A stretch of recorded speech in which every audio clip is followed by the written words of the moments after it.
اقتل ثم احیا ثم اقتل. حضور فرماتے ہیں خدا کی قسم مجھے تو یہ پسند ہے کہ میں اللہ کی راہ میں قتل کیا جاؤں، پھر زندہ کیا جاؤں، پھر قتل کیا جاؤں، پھر زندہ کیا جاؤں.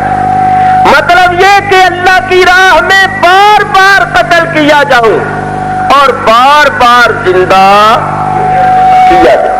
اللہ اکبر اللہ اکبر. حضرت عمر فاروق رضی اللہ تعالیٰ عنہ یہ دعا کیا کرتے تھے، اللہم ارزقنی شہادتن فی سبیلک وجعل موتی فی بلد رسولک.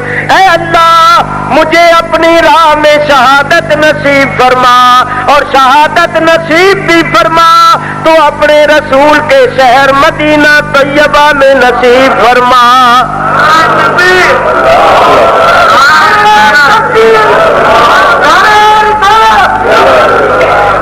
اللہ تعالیٰ نے ان کی دعا قبول کی. مدینہ طیبہ میں مسجد نبوی میں نماز پڑھتے ہوئے انہوں نے جام شہادت نوش کیا. صرف ایک بات شہادت کے متعلق کہہ کر پھر ذکر شہادت کرتا ہوں. ہم لوگ یہ سمجھتے ہیں کہ شہید جب اللہ کی راہ میں شہید ہوتا ہے اس کو تیر لگتے ہیں، تلواریں لگتی ہیں، گولیاں لگتی ہیں، تو اس کو تو بڑی تکلیف ہوتی ہے. اس کو کوئی تکلیف نہیں ہوتی،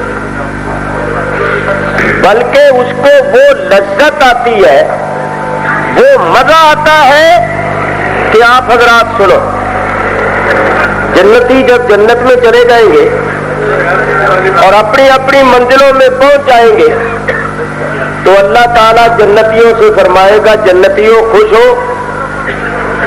سارے جنتی کہیں گے یا اللہ بڑے خوش. اللہ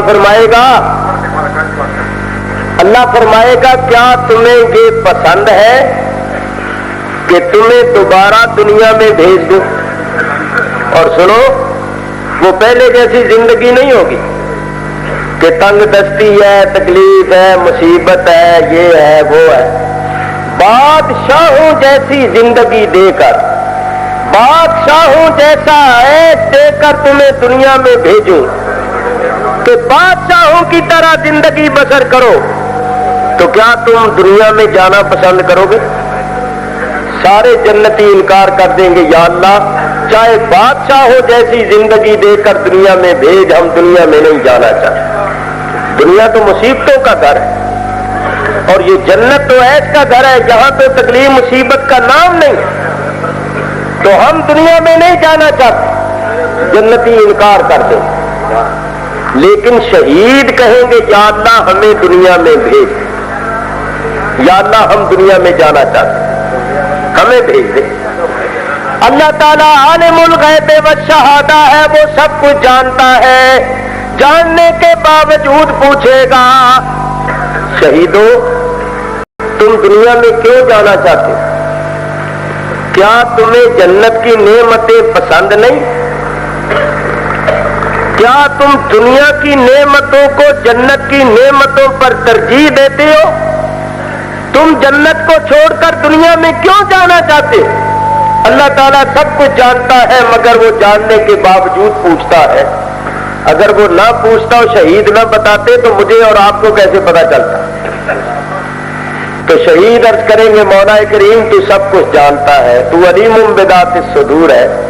مولا ہم دنیا میں اس لیے نہیں جانا چاہتے کہ ہم دنیا کی نعمتوں کو جنت کی نعمتوں پر ترجیح دیتے، اس لیے دنیا میں نہیں جانا چاہتے کہ ہمیں جنت کی نعمتیں پسند نہیں، بلکہ اے اللہ ہم دنیا میں اس واسطے جانا چاہتی ہیں کہ جب تیرے نام پر سر کٹانے کے جذبے سے سرشار ہو کر نکلے تھے اور دشمن کے سامنے سینہ تان کے کھڑے ہوئے تھے، تیری راہ میں تیرے نام پر سر کٹانے کے لیے نکلے تھے، تیرے کلمے کو بلند کرنے کے لیے، تیرے دین کے لیے جان قربان کرنے کے واسطے نکلے تھے، تو دشمن کی طرف سے تیر آیا، وہ ہمارے جسم میں لگا، تلوار لگی، گولی لگی، مولا تیری راہ میں تیرے نام پر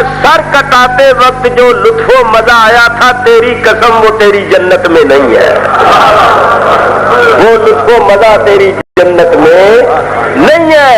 ہم اس لیے دنیا میں جانا چاہتے ہیں کہ ایک بار پھر تیرے نام پر سر کٹائے اور وہ لطف و مزہ پھر حاصل کرے۔ معلوم ہوا کہ شہید کو بوقت شہادت جو لطف و مزہ آتا ہے وہ لطف و مزہ جنت میں بھی نہیں ہے۔ اسی واسطے نبی کریم علیہ الصلوۃ والسلام فرماتے ہیں الشہید لا یجد علم القتل، شہید اپنے قتل ہونے کا دکھ درد پاتا ہی نہیں، اس کو تکلیف ہوتی ہی نہیں۔ ڈاکٹر اقبال مرحوم نے اسی حقیقت کو ایک شعر میں پیش کیا، وہ فرماتے ہیں کس ندانت جز شہیدی نکتہ را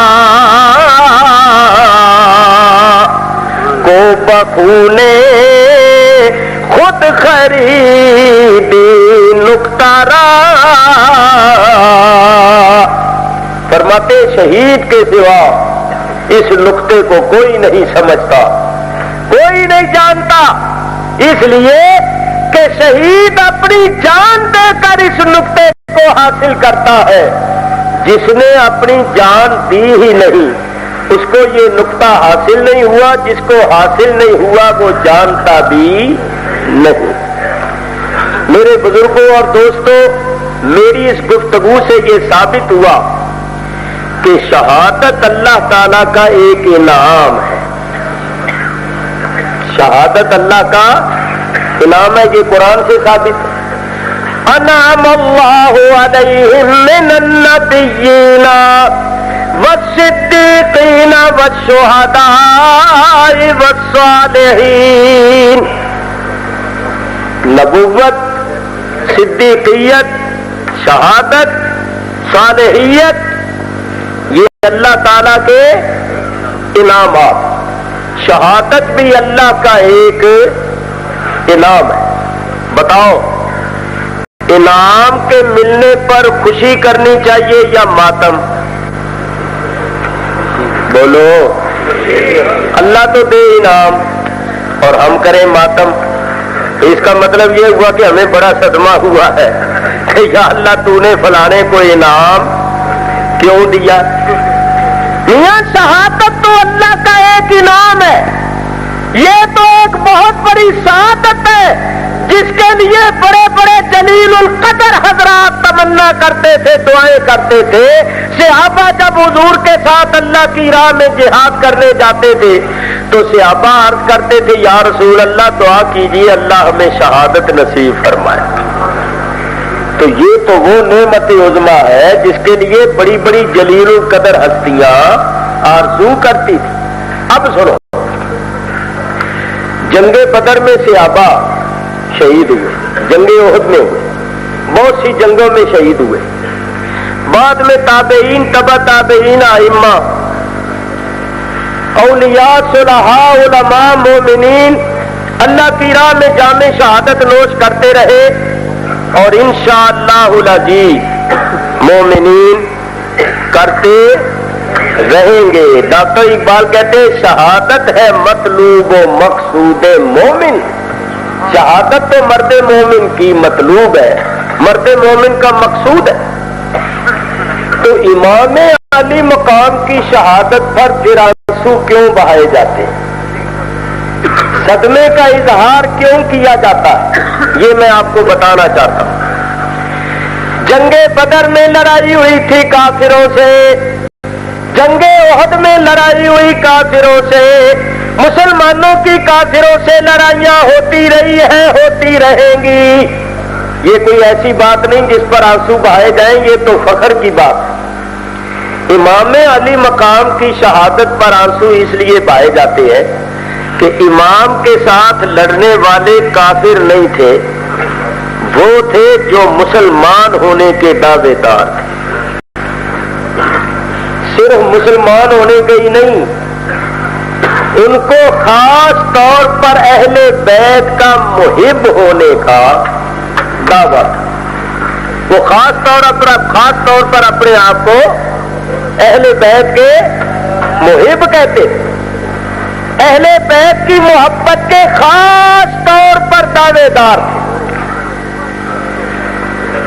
یہ اصل میں بات پتہ کیا ہے، کہ جو آپ نے پردے لگا دیے ہیں نا، یہ ساری اس کی مصیبتیں ہیں۔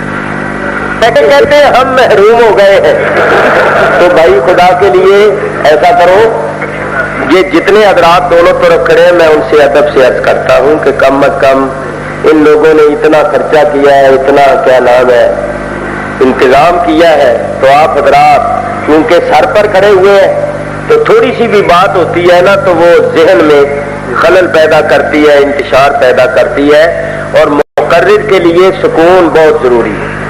اگر اس کے ذہن میں ذرا بھی یعنی انتشار ہو، ادھر ادھر ذہن بٹے تو وہ بیان نہیں کر سکتا۔ اس واسطے خاموشی اختیار کریں اور سکون کے ساتھ تشریف رکھیں، خود بھی سنیں اور دوسروں کو بھی سننے دیں۔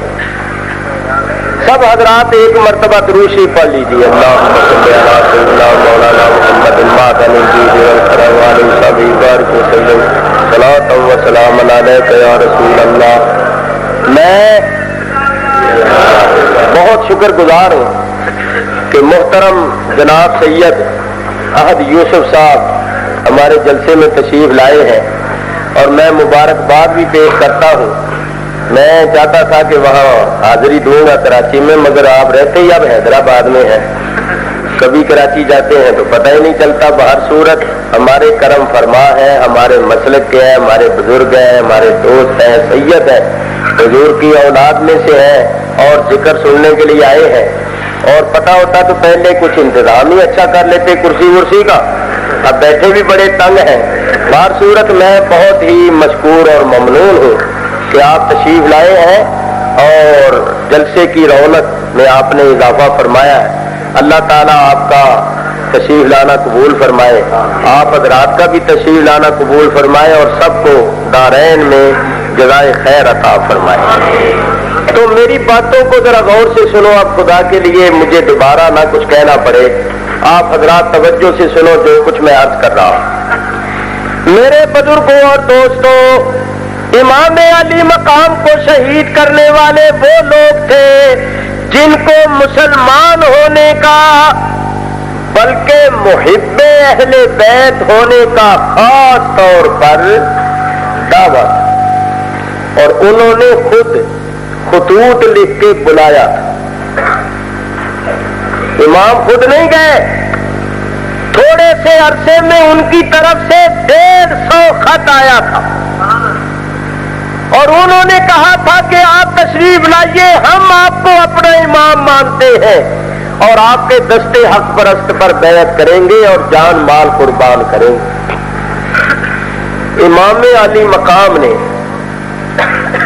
اپنے چچا زاد بھائی حضرت مسلم بن عقیل کو بھیجا کہ جاؤ بھائی، کوفے جا کر بچشم خود حالات کو دیکھو اور اچھی طرح جائزہ لو، اگر واقعی کوفی مخلص ہو اور ساتھ دینے کے لیے تیار ہو تو پھر جانا چاہیے، ورنہ نہیں۔ تو آپ نے سنا ہوا ہے کہ حضرت مسلم جب گئے تو کوفیوں نے ان کی بڑی عزت کی، ان کو ہاتھوں پر اٹھا لیا، ان کو آنکھوں پر بٹھا لیا، اور گھر گھر دعوتیں ہونے لگی، آگے پیچھے پھرنے لگے، بڑی تعظیم و تکریم کرنے لگے۔ 12,000 افراد نے ان کے ہاتھ پر بیعت کی، اور بیعت کرتے وقت بڑی بڑی قسمیں کھائیں کہ جان مال قربان کر دیں گے، آپ لوگوں کا ساتھ نہیں چھوڑیں گے۔ امام مسلم کو یقین ہو گیا کہ یہ لوگ بڑے مخلص ہیں، ان کے دلوں میں بڑی محبت ہے، یہ واقعی دل و جان سے امام حسین کو چاہتے ہیں اور ان کے مرید ہیں، ان کے محب ہیں اور ان پر جان مال قربان کرنے والے ہیں۔ انہوں نے حضرت امام کو لکھ دیا کہ آپ تشریف لے آئیے۔ کوفی بڑے مخلص ہیں، آپ کے بڑے محب ہیں، آپ پر جان مال قربان کریں گے۔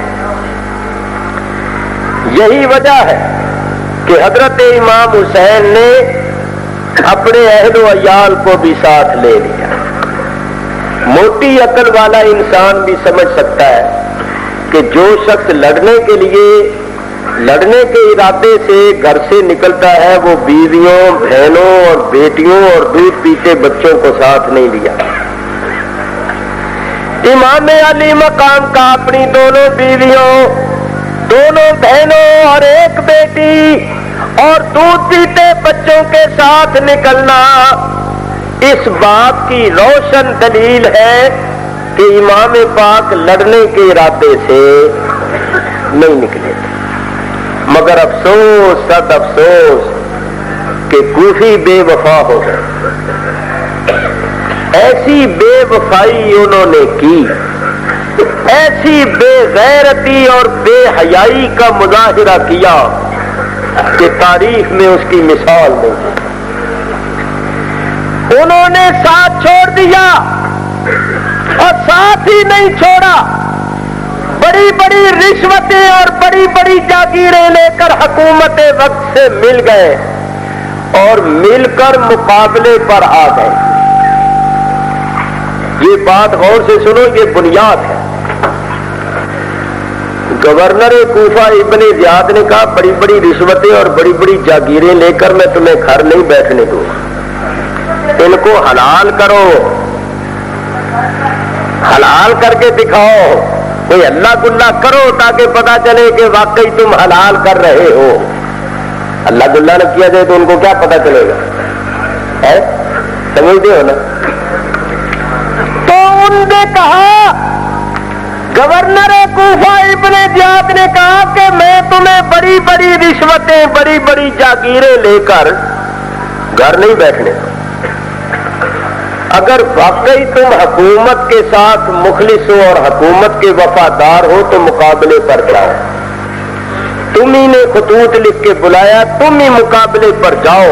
اگر مقابلے پر جاؤ گے تو تمہیں حکومت کا وفادار سمجھا جائے گا، ورنہ نہیں سمجھا جائے گا۔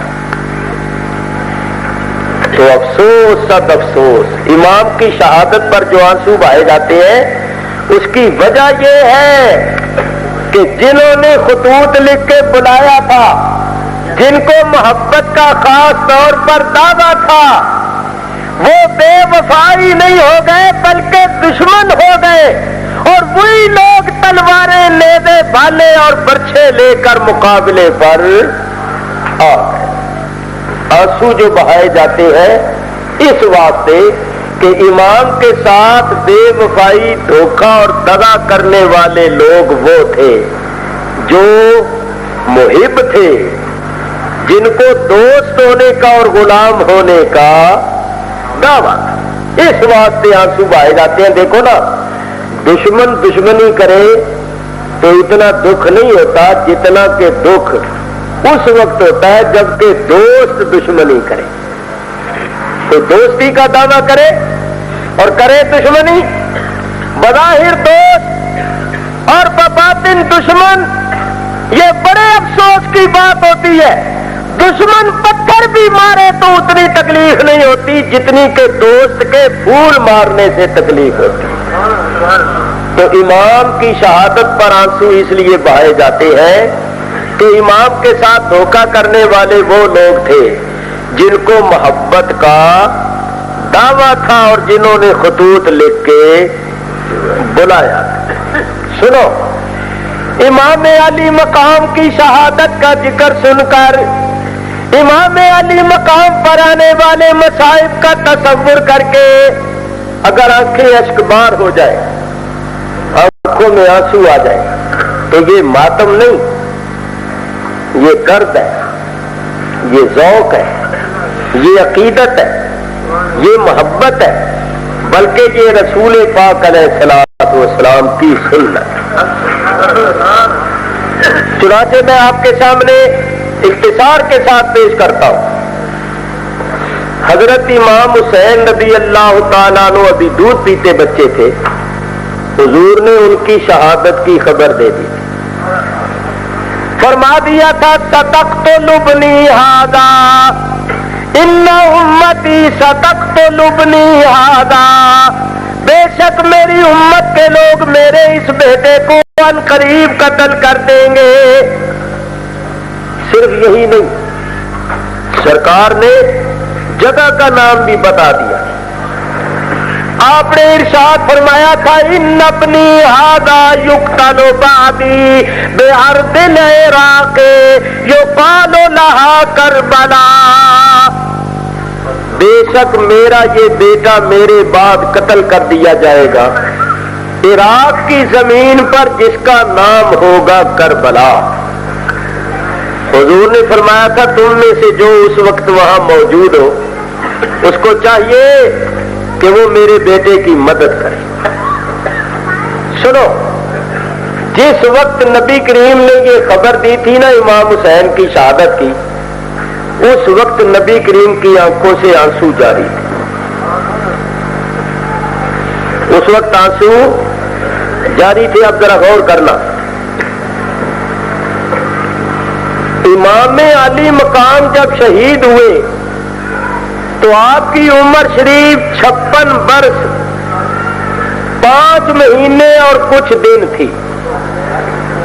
بس یوں سمجھو کہ تقریباً 56 برس کے تھے۔ اور جب حضور نے خبر دی تھی اس وقت وہ دودھ پیتے بچے تھے، تو دودھ پینے کی مدت 2 سال ہے، یعنی 1.5 سال کے ہوں گے۔ تو یوں کہو کہ نبی پاک نے امام کی شہادت سے 55 سال پہلے خبر دی، تو ابھی امام حسین شہید تو نہیں نہ ہوئے تھے، شہید تو انہوں نے ہونا تھا 55 سال بعد، مگر سرکار کی آنکھوں سے آنسو جاری ہے۔ ثابت ہوا کہ شہادت کا ذکر کرتے وقت یا سنتے وقت یا امام کی شہادت کا تصور کرتے ہوئے، آپ پر آنے والے مصائب کا تصور کرتے ہوئے اگر آنکھیں اشکبار ہو جائے تو یہ نبی پاک علیہ الصلوۃ والسلام کی سنت ہے۔ ہاں، ہم اہل سنت و جماعت کے نزدیک سینے پر ہاتھ مارنا، منہ پر ہاتھ مارنا، گرے بان پھاڑنا اور بال نوچنا، شور و شین کرنا یہ حرام اور ممنوع ہے، کیونکہ یہ صبر کے خلاف ہے اور اسلام نے صبر کی تلقین کی۔ میرے بزرگوں اور دوستوں، میں عرض یہ کر رہا تھا کہ امام علی مقام کی شہادت پر، امام علی مقام کی شہادت پر جو صدمے کا اظہار کیا جاتا ہے، آنسو بہائے جاتے ہیں، اس کی وجہ یہ ہے کہ امام کے ساتھ بے وفائی کرنے والے اور لڑنے والے وہ لوگ تھے جن کو دوستی اور محبت کا دعویٰ تھا۔ چنانچہ جیسا میں نے عرض کیا کہ امام اپنے اہل و عیال کو ساتھ لے کر نکل پڑے۔ یہاں ایک بات کرنی بہت ضروری ہے، جس بات کو نہ جاننے کی وجہ سے آج بعض لوگ غلط فہمی کا شکار ہو کر امام کے متعلق ایسے کلمے کہہ رہے ہیں جو بڑے گستاخی اور بے ادبی کے۔ جب امام نکل پڑے تو ابھی 2 منزل کے فاصلے پر تھے، یعنی تقریباً 40 میل کے قریب سفر کیا تھا۔ تو امام علی مقام کے چچا زاد بھائی اور بہنوئی سیدہ زینب کے شوہر حضرت عبداللہ بن جعفر طیار رضی اللہ تعالیٰ عنہ پیچھے گئے، 2 منزل سفر کر کے 2 منزل پر جا کر ملے اور حضرت امام کی خدمت میں عرض کیا کہ بھائی آپ واپس مکے چلے، کوفے نہیں ہیں۔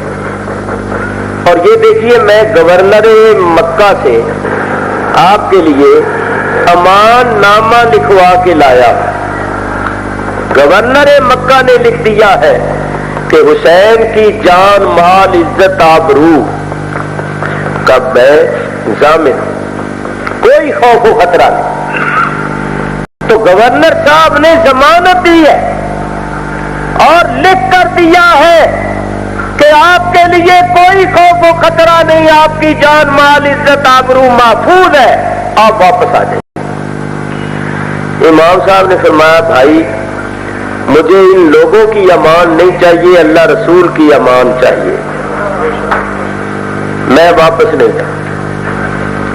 آپ کے بہنوئی حضرت عبداللہ نے کہا بھائی کیا بات ہے، اور لوگوں نے بھی آپ کو روکا، میں بھی آپ سے کہہ رہا ہوں کہ آپ کوفیوں پر اعتماد نہ کریں، پھر بھی آپ کوفے جانے پر بضد ہیں، مصر ہیں، کیا وجہ ہے؟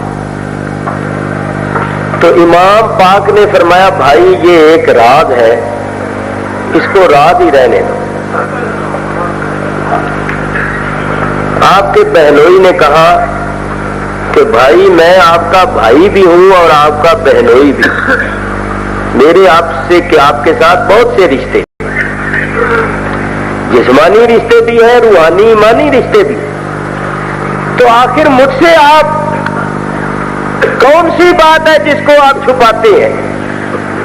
مجھ سے چھپانے کا کیا مطلب؟ میں تو آپ کا بھائی ہوں، میں اور آپ تو ایک ہی ہے، تو مجھ سے نہ چھپائیے، مجھے بتائیے کہ کیا رہا۔ آپ نے فرمایا نہیں میں نہیں بتاؤں۔ حضرت عبداللہ نے قسم دے دی کہ بھائی میں آپ کو خدا کی قسم دیتا ہوں مجھے ضرور پتا۔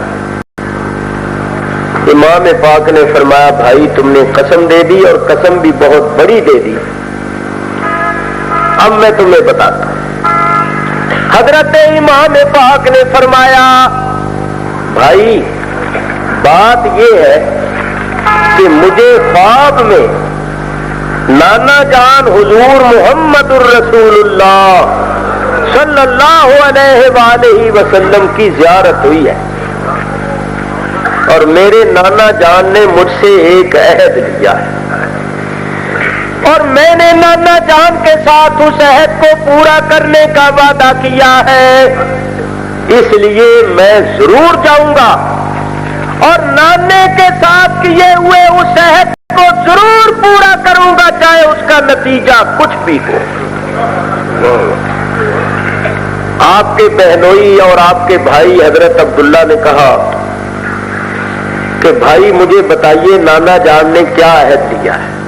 تو فرمایا بھائی تم نے قسم دے دی تھی، میں نے اتنا بتا دیا، اب اس کے بعد اس کے آگے کچھ نہیں بتاؤں، بس نانا جان کے ساتھ کیے ہوئے وعدے کو پورا کر کے نانا جان کے حضور حاضر ہو جاؤں گا اور کہوں گا نانا جان جو میں نے آپ کے ساتھ وعدہ کیا تھا اس کو پورا کر دیا۔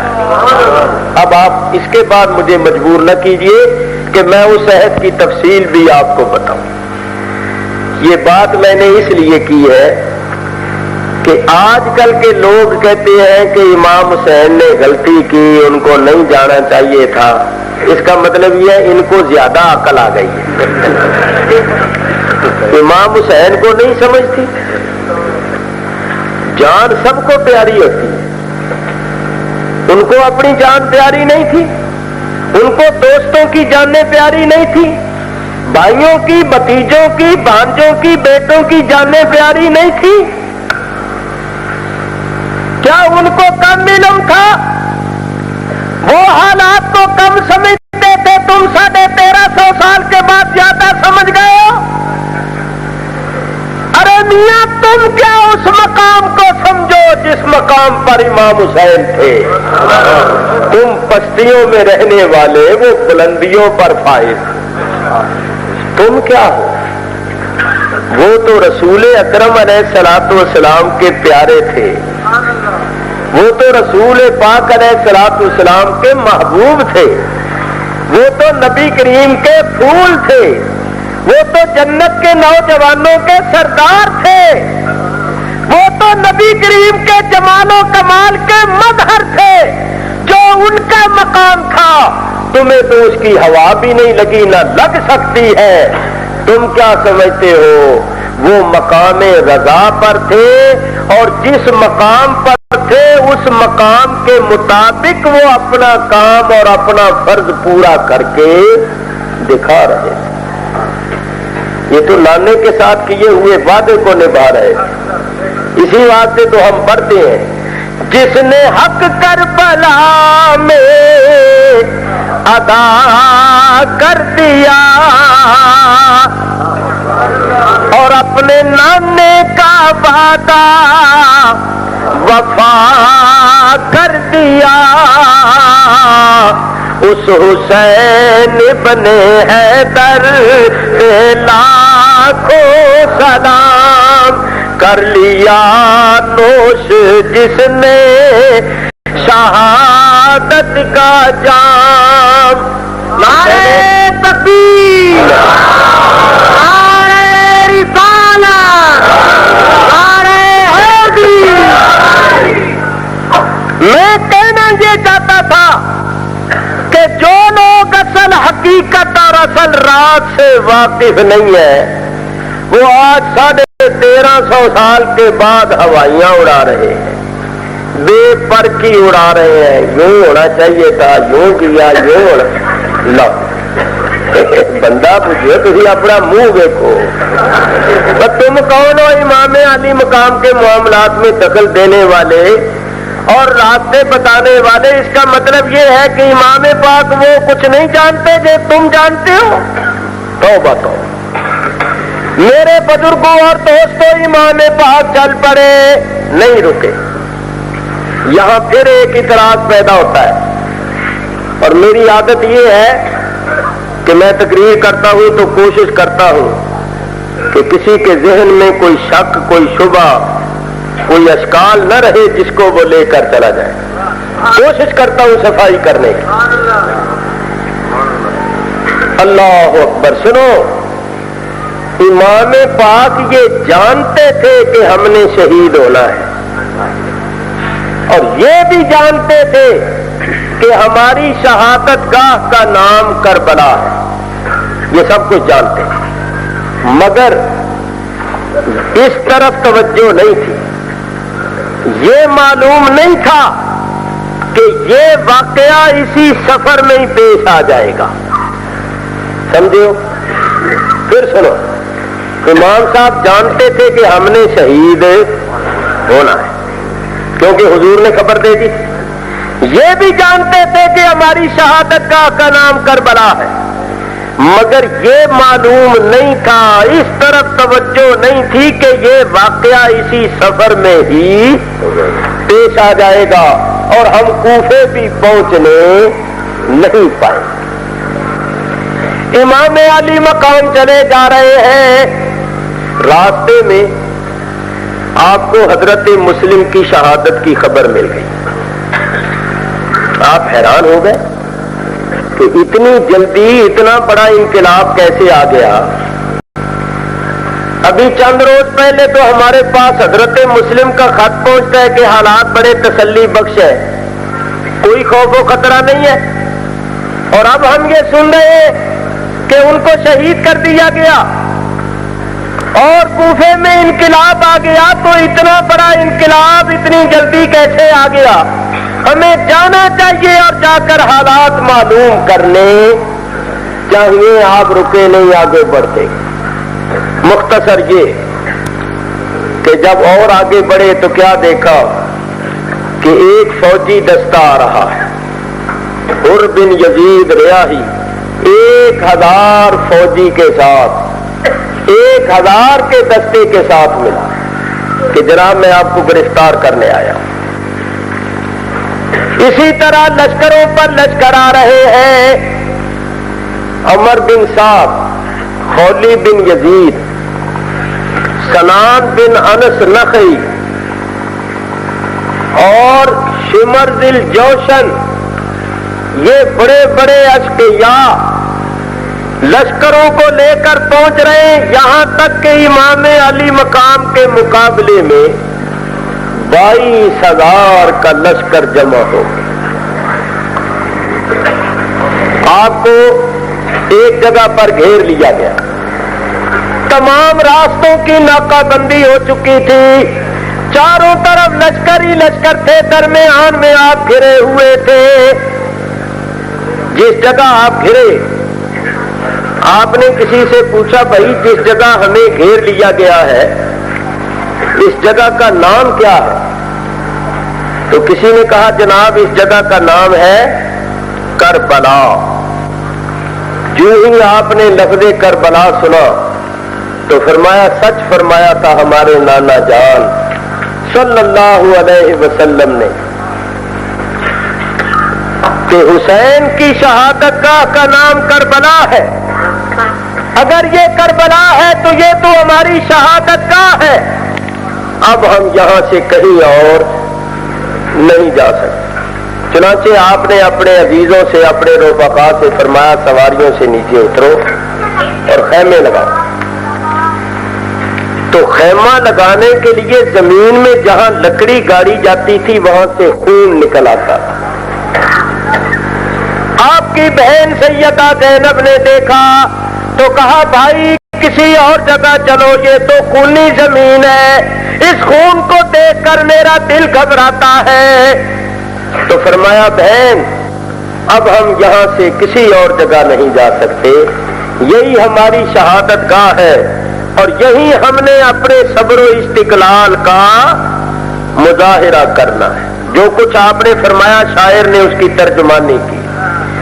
شاعر کہتا ہے دشمن یہاں پہ خون ہمارا بہائیں گے، زندہ یہاں سے ہم نہ کبھی پھر کے جائیں گے، آل نبی کا ہوگا اسی جا پہ امتحان، سب تشنا لب یہاں پہ سر اپنا کٹائیں گے، کرب و بلا ہے نام اسی سرزمین کا،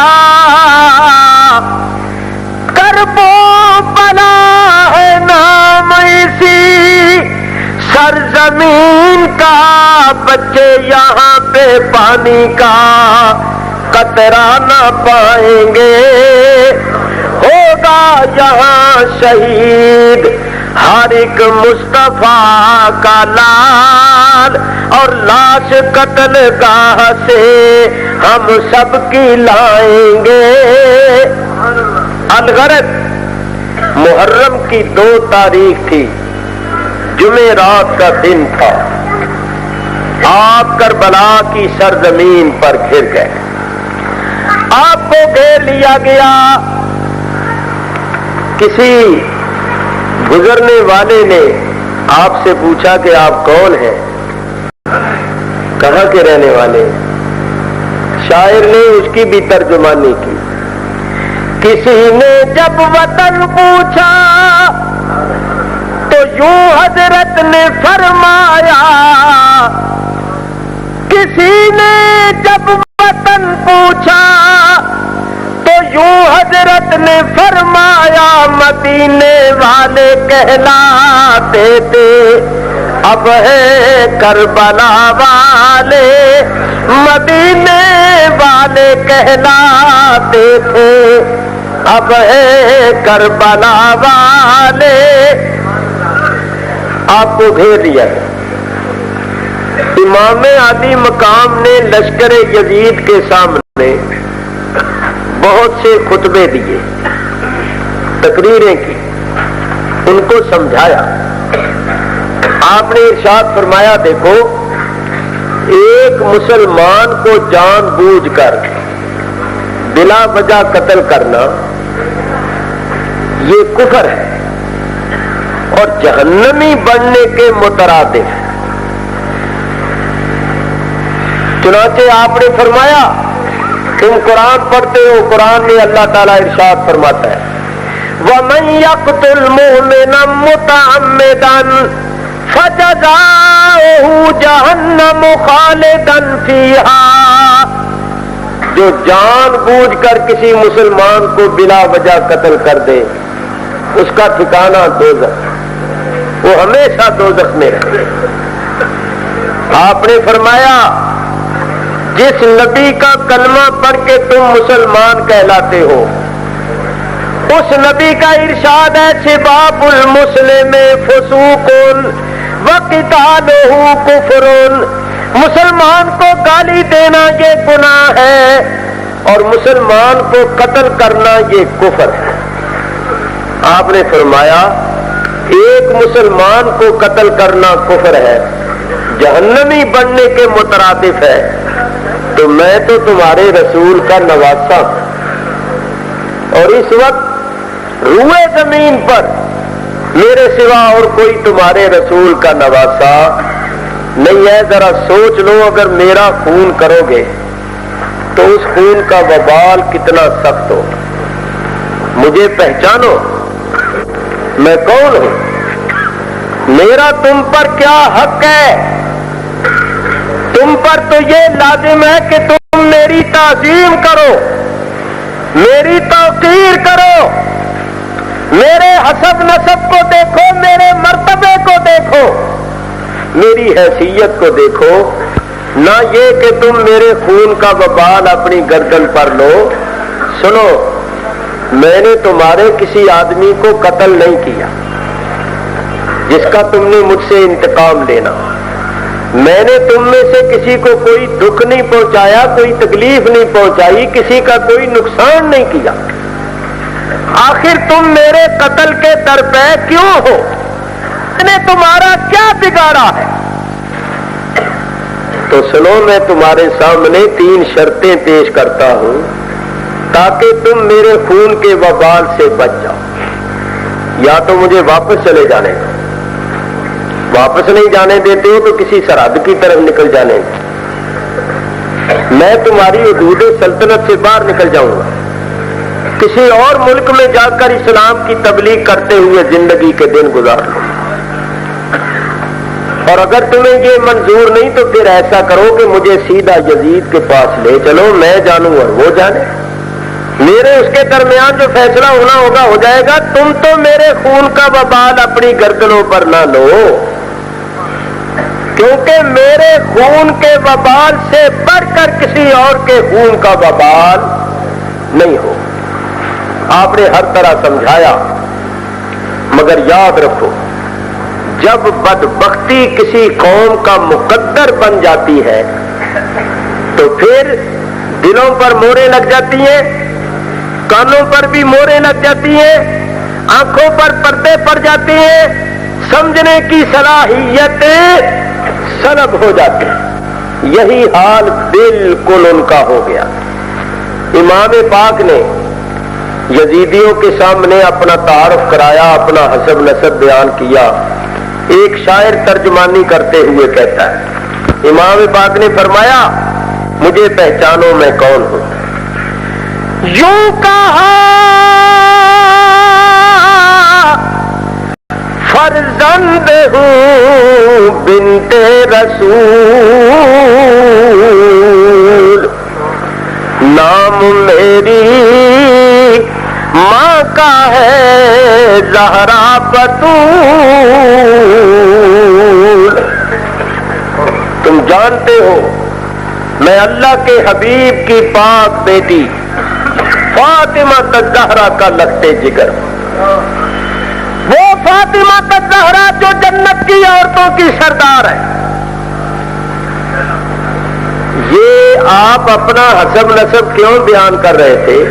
اس لیے کہ ان میں سے کل قیامت کے دن کوئی یہ نہ کہہ دے کہ یا اللہ مجھے پتا نہیں تھا، یہ تیرے نبی کا نواسا ہے، مجھے بتایا نہیں گیا تھا، مجھے دھوکے میں رکھا گیا تھا۔ اس لیے آپ حجت قائم کر رہے تھے کہ کل قیامت کے دن ان میں سے کوئی اللہ کی بارگاہ میں عذر پیش نہ کر سکے۔ آپ نے ارشاد فرمایا باپ میرا ہے علی مرتضی اور نانا میرا ہے محمد مصطفیٰ صلی اللہ علیہ وآلہ آلہ واصحابہ وبارک وسلم۔ فرمایا تم جانتے ہو میں امیر المومنین حضرت علی کا لگتے جگر ہوں، وہ حضرت علی جو فاتح خیبر ہے، وہ علی جن کے متعلق نبی پاک نے فرمایا اِنَّ عَلِيًّا مِنِّي وَأَنَا مِنْهُ وَهُوَ وَلِيُّ كُلِّ مُؤْمِنٍ، علی مجھ سے ہے اور میں علی سے ہوں، اور علی ہر مومن کا ولی ہے۔ جن کو نبی پاک نے ارشاد فرمایا انت اخی فی الدنیا والآخرہ، اے علی تو دنیا و آخرت میں میرا بھائی ہے، میں اس علی کا لقب ذکر اور میرے ہی نانا ہے خاتم الانبیاء حبیب کبریا احمد مجتبی محمد مصطفیٰ صلی اللہ علیہ وآلہ وسلم۔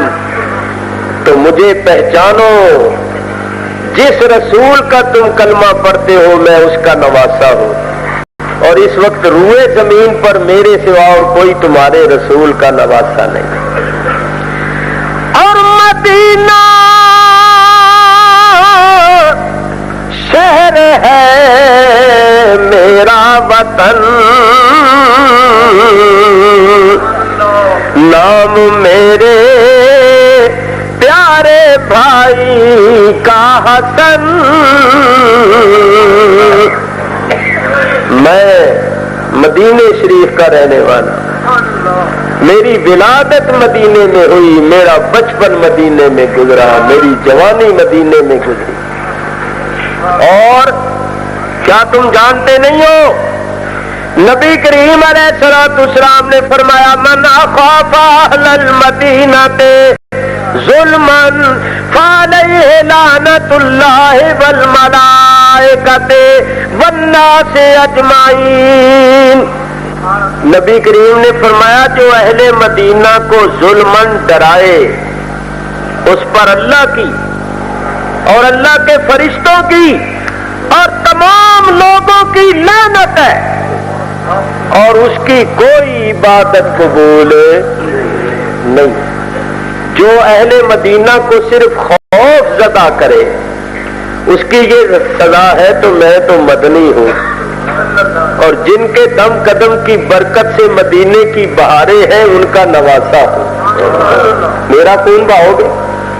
اور تم جانتے نہیں ہو میں کون ہوں؟ نام میرا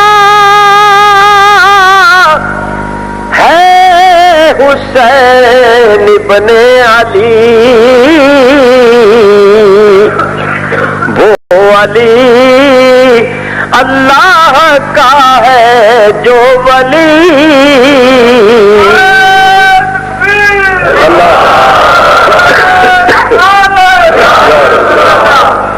میں حسین ہوں اور میرا بھائی حسن ہے۔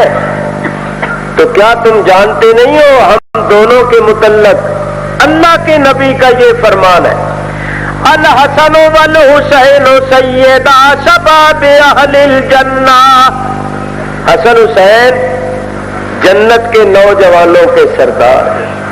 کیا تم جانتے نہیں ہو نبی پاک نے فرمایا الحسن والحسین ہما ریحانی من الدنیا، حسن حسین دنیا میں میرے دو پھول ہیں۔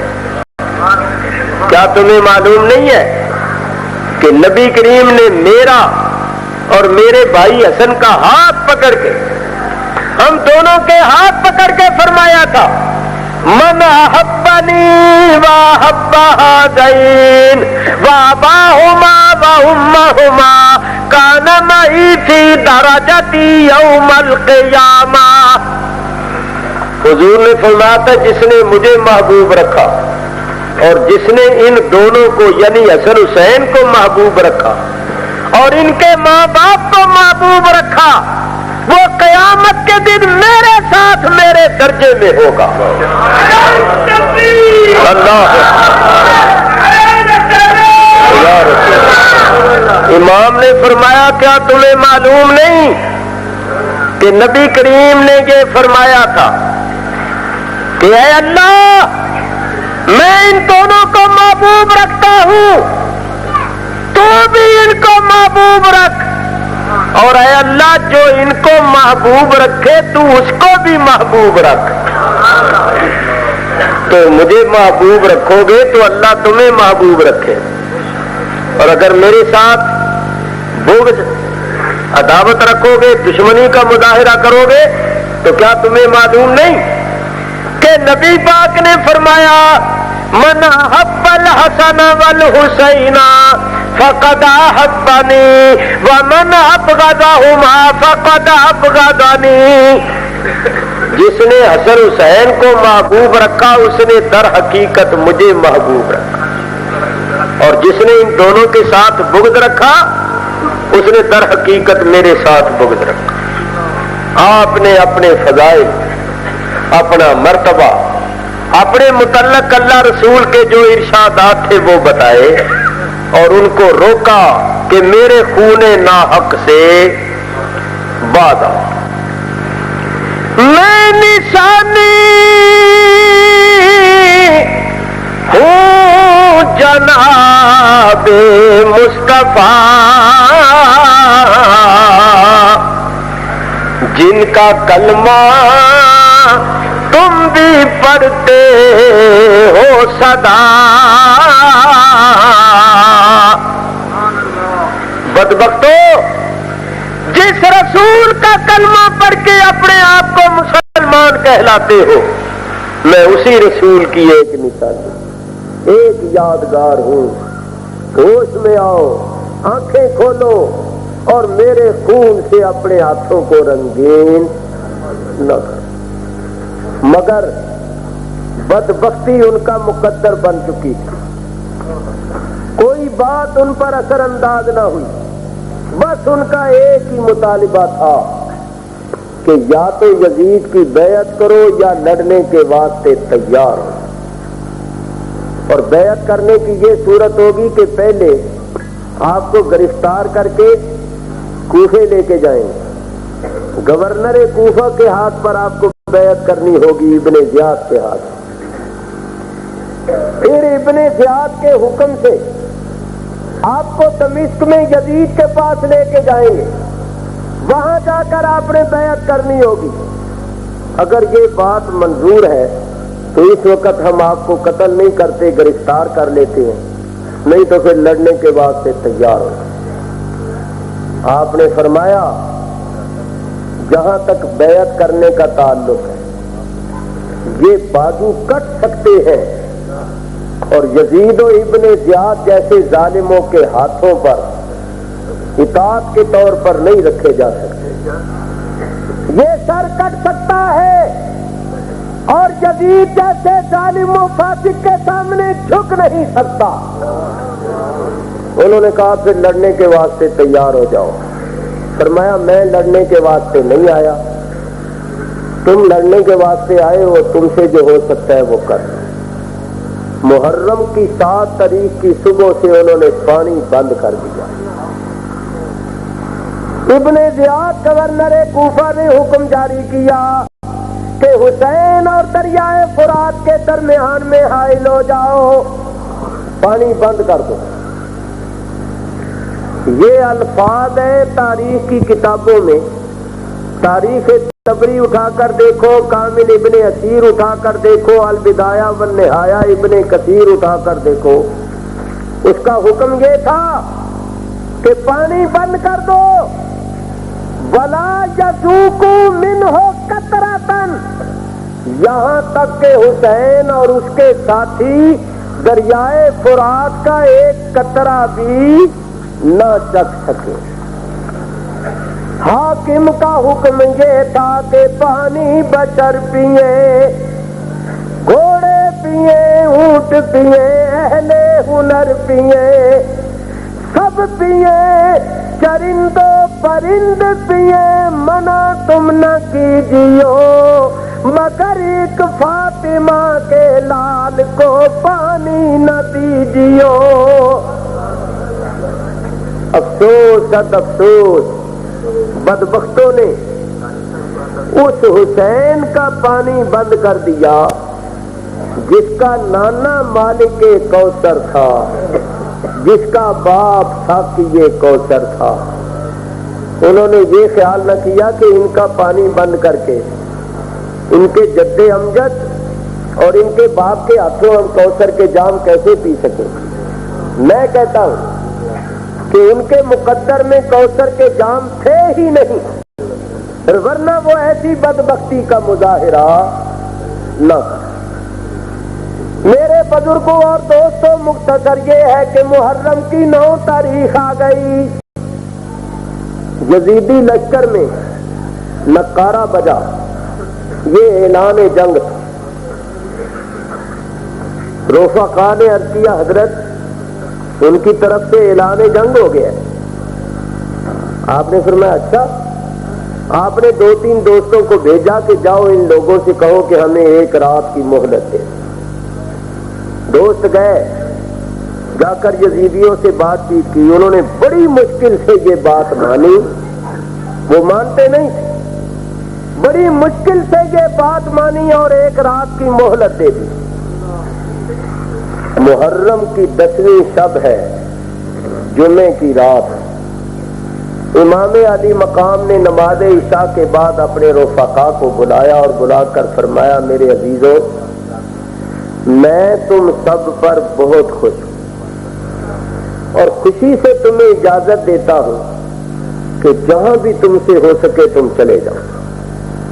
رات کے اس اندھیرے میں تمہارے لیے جانا آسان ہے، ان عورتوں کو بھی ساتھ لے لو، جہاں بھی تم سے ہو سکے چلے جاؤ، اپنی جانوں کو بچا لو۔ یہ میرے خون کے پیاسے ہیں، ان کی پیاس میرے خون سے بجھ جائے گی۔ آپ نے سب کو بخوشی جانے کی اجازت دی، مگر قربان جائیے آپ کے رفقا کے کوئی بھی جانے کے واسطے تیار نہیں ہوا۔ سب نے کہا کہ حضرت اس مصیبت کے وقت آپ کا ساتھ چھوڑ دیں، آپ کو دشمنوں کے حوالے کر کے چلے جائیں تو کل قیامت کے دن رسول اللہ کو کیا منہ دکھائیں گے؟ رسول اللہ فرمائیں گے تم نے مصیبت کے وقت میرے بیٹے کا ساتھ چھوڑ دیا، دشمنوں کے حوالے کر دیا، اپنی جانوں کو میرے بیٹے کی جان سے عزیز سمجھا، مصیبت کے وقت مدد نہ کی بلکہ دشمنوں کے نرغے میں چھوڑ کر چلے گئے، تو حضرت ایسا نہیں ہوگا، ہم اپنی جانیں آپ پر قربان کریں، پروانوں کی طرح نثار ہوں گے، اور جب تک ہمارے جسموں میں جان ہے ہم دشمن کا کوئی تیر آپ تک نہیں پہنچ سکتے۔ خدا کی قسم کتابیں پڑھ کر دیکھو، آپ کے رفقا نے اس وقت جس عقیدت اور محبت کا مظاہرہ کیا، ایک درد والا جب وہ پڑھتا ہے تو اس کی ہچکیاں بن جاتی ہیں۔ رفقا نے جس جان نثاری کا مظاہرہ کیا اس کی مثال نہیں ملتی۔ بعض زاروں قطار روتے تھے اور کہتے تھے ہم کیا کریں، ہماری کوئی پیش نہیں جاتی، ہمارا کوئی بس نہیں چلتا، آپ ہمارے رسول کے فرزند ہیں، آپ اسلام کا نور ہیں، آپ اسلام اور اہل اسلام کے لیے ایک نعمت عظمی ہے۔ افسوس مسافری کے عالم میں آپ کے اہل و عیال کے سامنے آپ کو اس طرح قتل کرنے کے درپے ہے۔ اے کاش ہمیں 1000 مرتبہ قتل کر دیا جائے، آپ کی جان بچ جائے اور آپ کے بدلے ہمیں 1 مرتبہ نہیں 1000 مرتبہ بھی قتل کریں تو ہم 1000 مرتبہ قتل ہونا گوارا کر لیں، کسی طرح آپ کی جان بچ جائے۔ ہم کیا کریں اس وقت، ہم اور کچھ نہیں کر سکتے سوائے اس کے کہ اپنی جانیں آپ پر قربان کر دیں، نثار کر دیں۔ ایسی عقیدت و محبت کا مظاہرہ کیا۔ آپ بھی ذرا فطرت کے تقاضوں کو سامنے لا کر سوچئے، ایسے حالات ہوں تو عقیدت مندوں اور محبت والوں کا کیا حال ہوتا ہے۔ امام علی مقام رفقا کے جوابات سے بہت خوش ہوئے، ان کو بڑی دعائیں دیں، فرمایا جاؤ پھر اپنے اپنے خیموں میں 2 گھڑیاں اپنے رب کی عبادت کر لو، شاید پھر کوئی رات تمہیں عبادت کے واسطے نہ مل سکے۔ رفقا گئے، اور اپنے اپنے خیموں میں جا کر مصروف عبادت ہو گئے۔ امام پاک بھی اپنے خیمے میں قرآن پڑھنے لگے۔ آپ قرآن کی تلاوت کر رہے تھے، قرآن پڑھتے پڑھتے آپ کو ذرا اونگ آ گئی، لیٹ گئے۔ خواب میں جناب محمد الرسول اللہ صلی اللہ علیہ وآلہ وسلم تشریف لے آئے اور تشریف لا کر فرمایا انک تروح الینا، بیٹا اب تم ہمارے پاس آنے ہی والے ہو۔ امام فرماتے نبی کریم نے مجھے اپنے سینے سے لگایا، میری پیشانی کو چوما اور یہ دعا فرمائی اللہم آت الحسین صبرا واجرا، اے اللہ حسین کو صبر اور اجر عطا فرما۔ گویا حضور نے امام حسین کو سینے سے لگا کر دعا فرما کے حسین کے سینے کو صبر کا خزینہ بنا دیا اور فرمایا بیٹا اب تم ہمارے پاس آنے والے ہو، تمہارے امتحان کا وقت ہے، حق پر ثابت قدم رہنا۔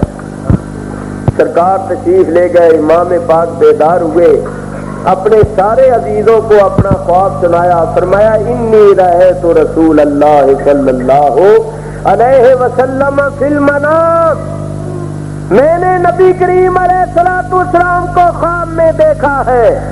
اس کے بعد فرمایا جو کچھ میں نے آپ کو سنایا کہ سرکار نے یہ فرمایا، تیمم کیا، تہجد کی نماز پڑھی، یہ محرم کی 10ویں تاریخ کی صبح ہو رہی تھی۔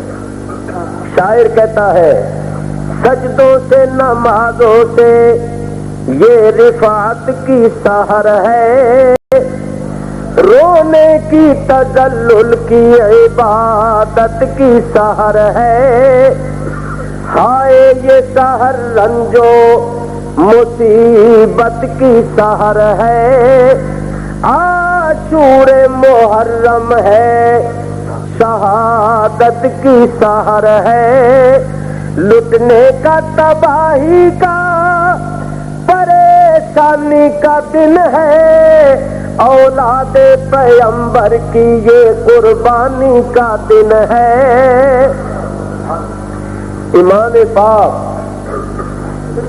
تہجد کی نماز سے فارغ ہوئے، خیموں سے اذان کی آواز بلند ہوئی، فجر کی جماعت ہوئی، امام پاک دعا فرما رہے تھے یا اللہ تو نیتوں کو جاننے والا ہے، تو دلوں کے بھیدوں سے واقف ہے، مولا تو ہمارے ارادوں کو اور ہماری نیتوں کو جانتا ہے، مولا تیری قسم ہمارے پیش نظر صرف تیرے کلمے کی بلندی ہے، تیرے دین کی بقا ہے، تیرے دین کی زندگی ہے، تیرے دین کی تازگی اور شگفتگی ہے، مولا اپنی راہ میں ثابت قدمی عطا، یہ سر ہمیشہ تیری بارگاہ میں جھکا ہے، اب بھی جھکے تو تیری ہی بارگاہ میں جھکے، ہمیں صبر و استقلال عطا فرما،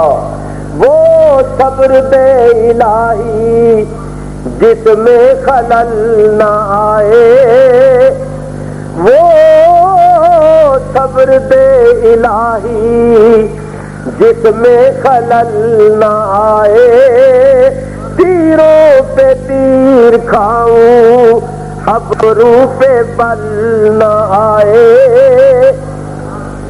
مختصر یہ کہ محرم کی 10ویں تاریخ کا سورج غم و علم کا پیغام لے کر، قیامت صغریٰ کا پیغام لے کر افق پر نمودار ہوا۔ اللہ اکبر۔ تھوڑی دیر کے بعد سورج نکلا، پھر یزیدی لشکر میں نقارے بج رہے، یہ اعلان جنگ تھا۔ یزیدیوں کی طرف سے جارحانہ قدم اٹھ چکا، پہل ہو چکی، تیروں پر تیر آنے لگے۔ رفقا جو شوق شہادت میں سرشار تھے مقابلے کی اجازت مانگنے لگے۔ کہ حضرت ہم یہاں بیٹھے بیٹھے دشمنوں کے تیروں کا نشانہ نہیں بننا چاہتے، ہمیں اجازت دیجیے مردانہ وار مقابلہ کرتے ہوئے ان کو مارتے ہوئے جام شہادت نوش کریں۔ امام نے اجازت دے دی۔ کربلا کی زمین